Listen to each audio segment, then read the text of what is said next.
Perhaps You See Where I'm Heading by Michael Earl Craig from the book Talkativeness. Perhaps you see where I'm heading. 1. They say poetry is dead, or that it might still live, but only for insiders like the vintage Corvette owners who work only on each other's old Corvettes. I say maybe, thumbing through my Hasselhoff dossier. This further infuriates. The hoods are always blue, or silver, or red, or black, with silver stripes, or tan. 2. The homeless man said life was too short to ride an ugly bike. He wrote carefully about a candy bar. In the silent film, the kid gloves fell slow motion to the ground. It seemed to take forever. A prayer the size of a grain of rice fits on a grain of rice. You had a dream you couldn't speak of. The new hurricane proved unnameable. The weatherman stood blinking, blinking. It was said the boy had damaged that most sacred of all nerves. He tore through town with a domestic look on his face. 3. The Grizzled Nature Poet, a documentary. His long walks in an arroyo. Am I turned off by couplets? Spasms of reverence cause me to walk backward through the congregation. Drums where my thoughts had been. We say so-and-so is now seeking help. Or I will take a break on your face. We say rivulets of esteem, and I'll have a 7-Up.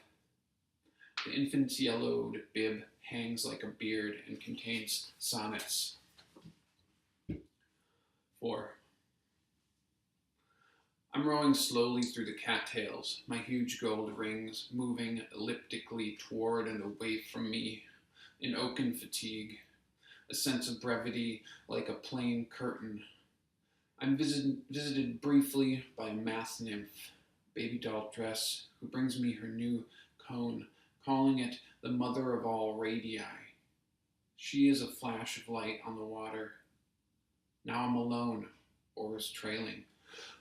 A party where 4 kinds of cake are served.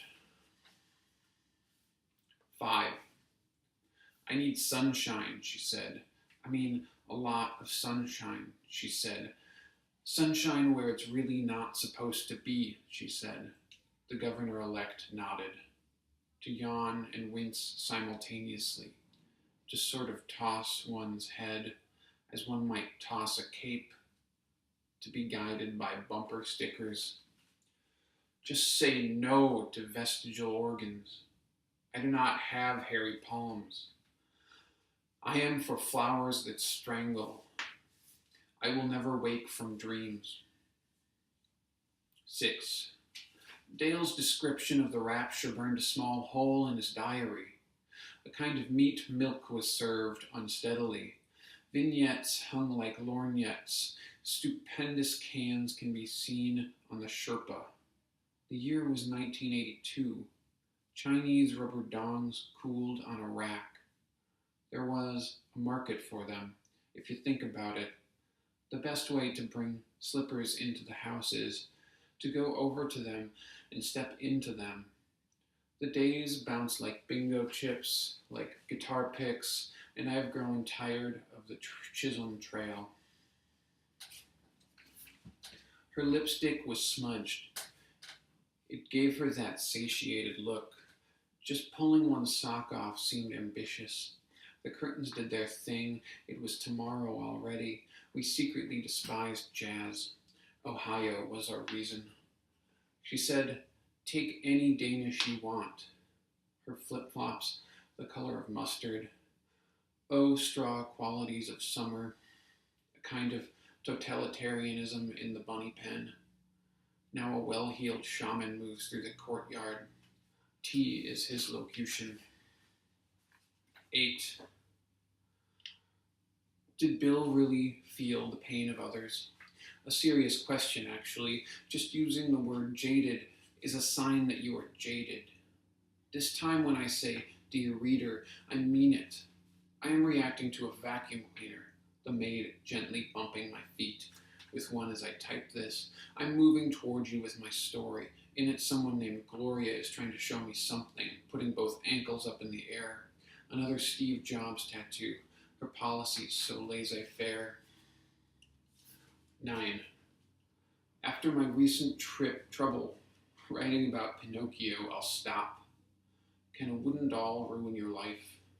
His telling proboscis poked my fiancée from behind every time she tried tying her shoes. Somehow a footbridge means more when there's no water beneath it. We stand on it and feel a certain solution surfacing. I am broken, you are broken.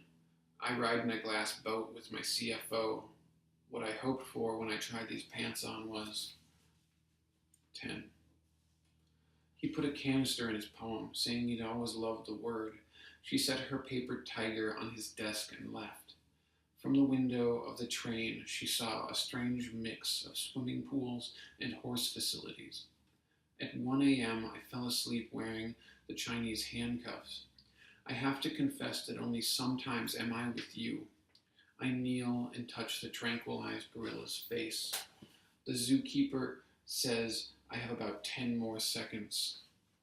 A wailing baby articulates the petroglyphs, ruminations, gesticulations, and orations.